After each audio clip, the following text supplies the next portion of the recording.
Shalom, thank you for teaching our Hevruta this week. This week's Torah portion is Vayakhel Pekudei. It's a double portion. It's in our Torah booklets on pages 62 to 65.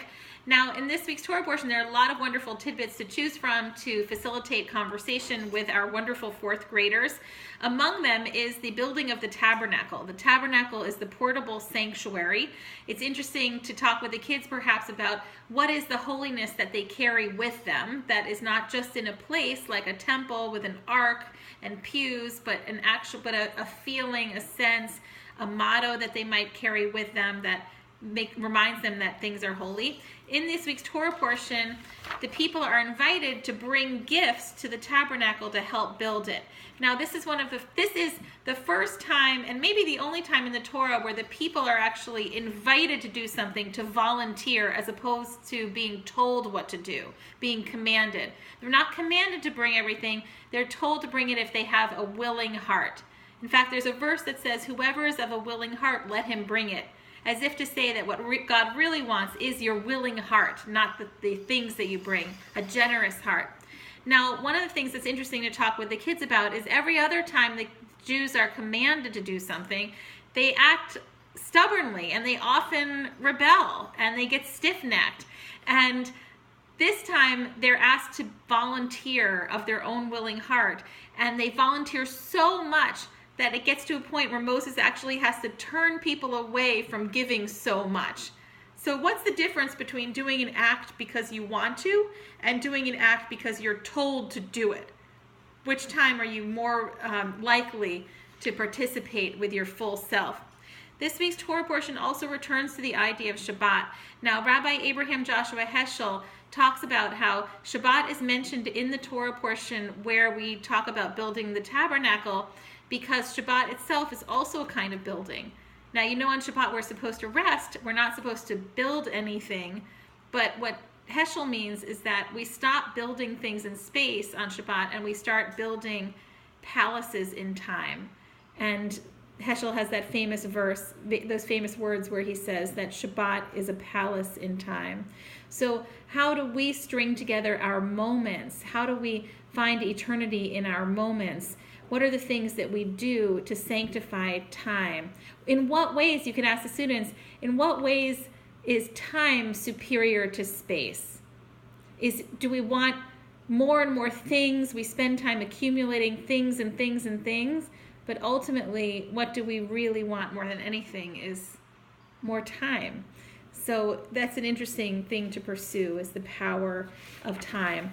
There's also part in this portion which talks about the tabernacle. The basin where the priests would wash their hands outside of the tabernacle is made of copper mirrors, which is really strange because mirrors are a symbol of vanity. So why do they have the copper mirrors? Well, there's a really interesting Passover tale that says that when the men would come home from working in the fields and working for Pharaoh's taskmasters, building pyramids and cities, they would come home and they were so exhausted that they didn't want to be with their wives.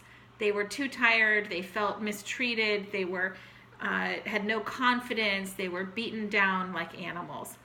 So the women would invite them into the apple orchards and they would hold up mirrors and they would say, "Aren't you handsome? Aren't I beautiful?" And they would use the mirrors to remind their husbands that they weren't animals, that they were men. And it's because of the mirrors that the men were then intimate with their wives and had children and continued the people. And some say that's why we actually have haroset during Passover. The haroset is sweet and it reminds us of the apple orchards where the people remembered their humanity, had hope in the future, and had children. So the midah for this section is generosity.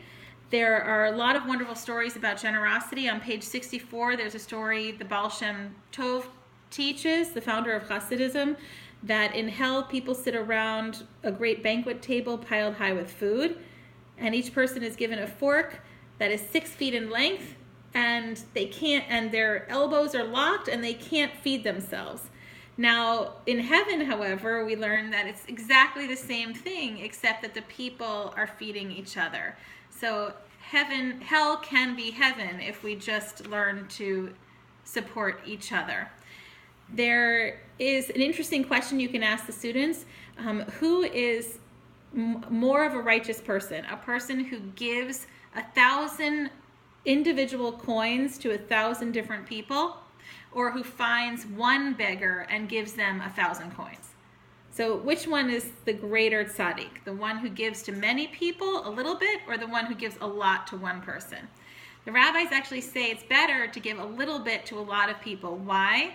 Not because it benefits all of those people, but because the constant action in rehearsing generosity trains your heart to be uncalcified, to be a tender, giving, loving heart.